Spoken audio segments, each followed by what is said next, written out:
반갑습니다. 쉽고 재밌는 인문학의 이병철입니다. 대체 어떤 행위가 도덕적 행위일까요?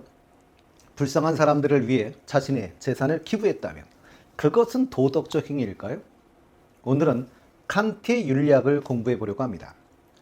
칸트의 도덕 형이상학 정초와 실천성 비판이란 저서를 통해 확인해 보도록 할 생각인데요. 칸트는 우리는 어떻게 행해야 하는가에 대해 다루고 있는 저서들이 도덕 형이상학 정초와 실천성 비판이죠.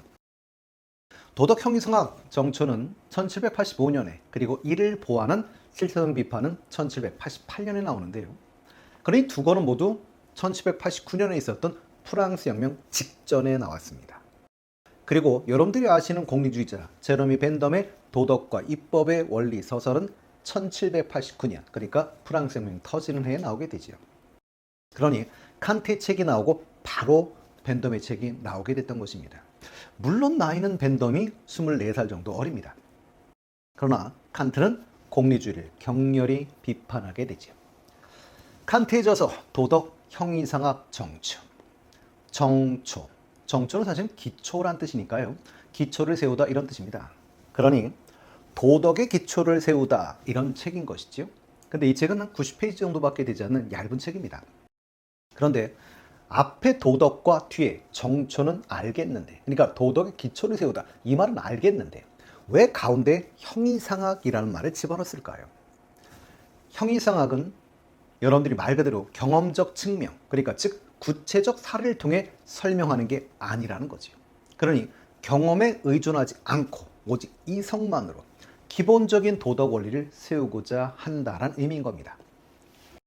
자, 그럼 이제 본격적으로 칸트의 윤리학을 한번 시작해 보겠습니다. 경험론의 일반적인 입장을 자연론적 인간관이라고 하는데요.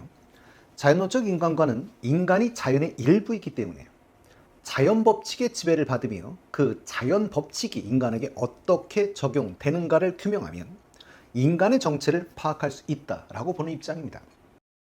당시 대표적 사상가들이 영국의 홉스, 로크, 흉, 공리주의 같은 경우들이지요. 물론 이 중에 가장 대표적으로는 공리주의를, 즉 쾌락주의를 꼽을 수 있을 겁니다. 인간은 쾌락을 좋아하고 고통을 싫어한다는 자연적 경향성, 즉 이런 자연적 사실에 기초하여 쾌락은 선이고 고통은 악이라는 윤리적 귀결점을 찾아냈던 것이지요. 그러나 칸트는 자연론적 인간관을 거부합니다. 인간이 자연 법칙의 적용을 받는다는 것을 부정하지는 않습니다. 그러나 인간이 가지고 있는 동물과는 다른 특징에 주목을 하게 되죠. 인간은 동물처럼 자연 법칙의 지배를 받지만 다른 한편으로는 뭔가 동물과 다른 인간의 법칙이 있을 거라고 주장을 하는 것이죠. 그에 대해 칸트는 인간은 동물과 마찬가지로 욕구가 있지만 동물과는 다른 이성이 있다는 근거를 들어 인간의 존엄성을 확보하고자 했던 인물입니다.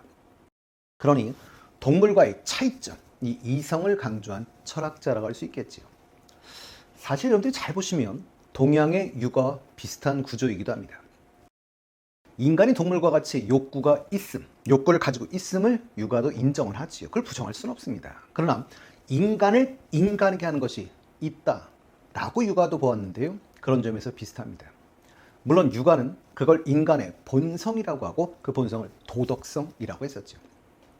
그런 육아에서도 인간은 욕구와 도덕성을 가진 존재가 인간이라고 보았고 인간을 인간에게 하는 것은 이 도덕성이라고 보았던 것이었죠.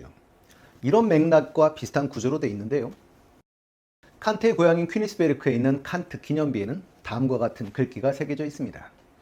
생각하면 할수록 점점 더 큰 경탄과 외경으로 내 마음을 채우는 것이 두 가지 있으니 그것은 내 위에 별이 빛나는 하늘과 내 안에 도덕 법칙이다. 칸트에 따르면 인간은 두 법칙의 지배를 받습니다. 별이 빛나는 하늘이 상징하는 자연 법칙과 우리 내면의 도덕 법칙.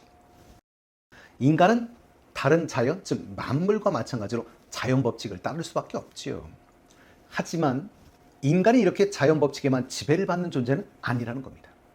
칸트는 인간이 동물과 다른 인간만의 특징, 그게 내 마음의 도덕률, 도덕 법칙이었던 것이지요. 그래서 인간이 다른 동물과 달리 존엄하다라고 이야기를 합니다. 칸트가 말하는 자연 법칙은 당연히 보편성을 갖는 법칙이지요. 여러분들이 자연 법칙은 잘 보시면 다 보편성을 갖습니다. 대표적으로 중력의 법칙 같은 이런 자연 법칙들은 당연히 보편성을 갖습니다. 그래서 조심할 건 자연 법칙이라는 말과 자연적 경향성이라는 말은 같은 말이 아닙니다. 자연적 경향성은 일종의 욕구 정도로 이해하셔도 큰 문제는 없을 것 같은데요. 모든 동물은 배고프면 먹으려고 하지요. 그리고 자기 걸 챙기려고 하는 이런 자연적 경향성을 가지고 있습니다. 그러나 인간은 그런 자연적 경향성을 가지고 있음에도 불구하고 그 와중에도 불쌍한 아이에게 먹을 것을 건네줄 수가 있지요. 그러니 칸트는 자연 법칙을 벗어나라고 이야기하는 것이 아니라 자연적 경향성을 극복하고 도덕 법칙을 준수해야 한다, 이렇게 얘기를 합니다. 그래서 항상 조심하실 건 자연적 경향성과 자연 법칙을 동일한 의미로 이해하셔서는 안 된다는 것이죠. 칸트는 인간은 자연적 경향성을 극복하고 도덕 법칙을 준수할 수 있기 때문에 인간은 존엄한 특별한 존재라고 이야기를 하는데요. 그런데 왜 칸트의 윤리적 관점은 의무론이라고 할까요? 이걸 설명하기 위해 다시 칸트의 관점의 인간, 신, 동물을 한번 끌어들여 보도록 하겠습니다. 신은 이성적 존재일까요? 여러분 생각을 묻는 게 아닙니다. 칸트의 생각인데 예스입니다. 그러면 신에게 도덕은 의무일까요? 라고 하면 노입니다. 그 이유는 신은 완전하지. 그래서 신은 완전한 이성적 존재자인데요. 개념상 완전한 존재에게 의무가 주어질 리가 없지요. 그러나 인간은 이성적 존재자이긴 하지만 자연적 존재이기도 하기 때문에 그래서 칸트는 인간을 이성적, 다른 자연 존재라고 표현하는데요. 자연 존재라는 것은 욕망도 있는 불완전한 존재라는 것이죠. 그래서 인간이 불완전한 존재이지만 이성을 가진 존재입니다. 신은 완전한 존재이며 이성을 가졌다면 인간은 불완전한 존재이면서 이성을 가진 것이죠. 그래서 불완전한 이성적 존재자라고 인간을 표현하는데요. 불완전하기 때문에 불완전한 이성적 존재의 인간에게 도덕은 의무로 부과되어진다는 것입니다. 물론 동물은요, 이성이 없습니다. 도덕은 이성의 법칙이기 때문에 동물은 본능에만 지배를 받고 자연 법칙에만 지배를 받습니다. 그러니까 도덕 법칙을 준수할, 뒤집어 말하면 의무가 주어질 리가 없다는 것이죠. 그러니 결국 인간에게만 도덕 법칙은 의무로 부과된다라는 결론에 도달할 수 있겠지요. 실제 여러분들이 존엄이라는 말을 쓰는데요. 존엄은 높을 존자, 엄할 엄자. 그러니까 범할 수 없을 정도로 높고 엄숙한 이란 뜻인데요. 동양에서는 주로 왕에게 사용됐던 어떤 칭호, 호칭이었고요. 서양에서 칸트 이전에 주로 신에게만 사용하던 그런 단어였습니다. 그런데 인간이 존엄하다라는 말은 인간의 신의 속성, 신성이라고 하는데요. 인간이 신의 속성인 신성을 지니고 있음을 뜻하는 말이었던 것이지요. 그래서 우리가 사용하는 인격이란 신성의 씨앗을 내포하고 있음을 말하는 거고요. 그럼 그 신성은 신의 속성인데요. 이건 이성입니다. 그리고 인간은 이성을 가졌기 때문에 존엄해지는 것이죠.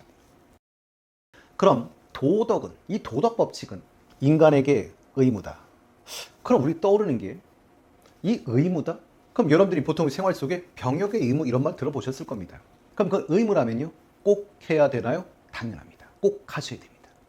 그래서 이 도덕 법칙은 인간에겐 강제의 법칙입니다. 여기까지 사실은 무난하실 겁니다. 그런데 강제의 법칙이라고 말하면 타율일까요? 자율일까요? 우리 생각엔 강제의 법칙 그러면 타율이라고 답을 하겠지만 칸트는 타율이 아니라 자율이라고 합니다. 왜 그런 얘기를 하게 될까요? 예를 들어 봅시다. 예를 들어 엄마가 수험생인 자녀가 있다고 가정을 해볼까요? 엄마가 수험생인 아들한테 이렇게 말합니다. 아직도 안 일어났냐? 그래서 일어났습니다. 자, 자율, 타율. 타율이지요.